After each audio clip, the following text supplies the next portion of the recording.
জিয়া পরিবারের প্রতি শ্রদ্ধা জানাতে বিশেষ কোনো দিন, বিশেষ কোনো ডে লাগে না।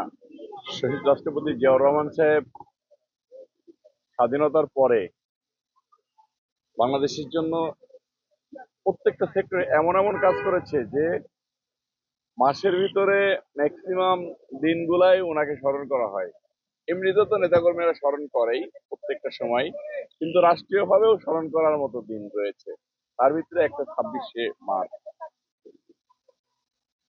এই দিনগুলা বিশেষ করে দেখার তো অবশ্যই সুযোগ আছে, কিন্তু উনার কর্মকাণ্ড, যে কর্মকাণ্ডগুলো উনি সবসময় করে গিয়েছেন, এটা দেশের জন্য, দেশের জনগণের জন্য, দেশের স্বাধীনতা সার্বভৌমত্বের জন্য। তার ভিতরে একটা দিন 26শে মার্চ। স্বাধীনতা সার্বভৌমত্ব রক্ষা করার জন্য শহীদ রাষ্ট্রপতি জিয়াউর রহমান সাহেব নিজের জীবন বিলিয়ে দিতে এক চুল পরিমাণ দ্বিধা করেন নাই। ঠিক একইভাবে দেশনেত্রী বেগম খালেদা জিয়া, ওনার কবরে এখানে বেগম খালেদা জিয়ার নামই আপসীর নেতৃত্বে পরিণত হয়েছে। বেগম খালেদা জিয়া যখন বন্দী হয়েছেন, অন্যায়ভাবে তাকে বন্দী করা হয়েছে, জনগণ স্লোগান দিয়েছে, আমার নেত্রী, আমার মা বন্দী থাকতে পারে না। স্লোগানটা রাষ্ট্রীয়ভাবে স্বীকৃতি পেয়েছে। মানে এমন কোন মানুষ নাই যে টেকনাফ থেকে তেঁতুলিয়া, মানে রূপসা থেকে পাটুরিয়া, গ্রামগঞ্জের বাচ্চারা পর্যন্ত বলেছে বেগম খালেদা জিয়া আমাদের মা, তাকে বন্দী রাখতে দেব না। তাদের দুইজনেরই কবর এখানে। আমরা এই 26শে মার্চ উপলক্ষে এখানে শ্রদ্ধা নিবেদন করতে এসেছি।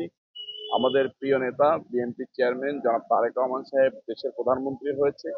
দেখলাম ঠিক একইভাবে বাবা মায়ের উত্তরসূরি উপলক্ষে, বাবা মায়ের উত্তরসূরি হয়ে ঠিক 1-2 মাসের ভিতরেই, উনি তো মানুষের জনগণের নেতা ছিলেনই, যে কারণে ওনাকে আন্দোলনের মধ্য দিয়ে শেখ হাসিনাকে হটিয়ে ওনাকে দেশের প্রধানমন্ত্রী বানিয়েছে জনগণ ভোট দিয়ে। জনগণের প্রত্যাশা পূরণ করার জন্য উনি 2 মাসের ভিতরেই মানুষের হৃদয়ে স্থান করে নিয়েছে। জিয়া পরিবারের প্রতি শ্রদ্ধা জানাতে বিশেষ কোনো দিন, বিশেষ কোনো ডে লাগে না।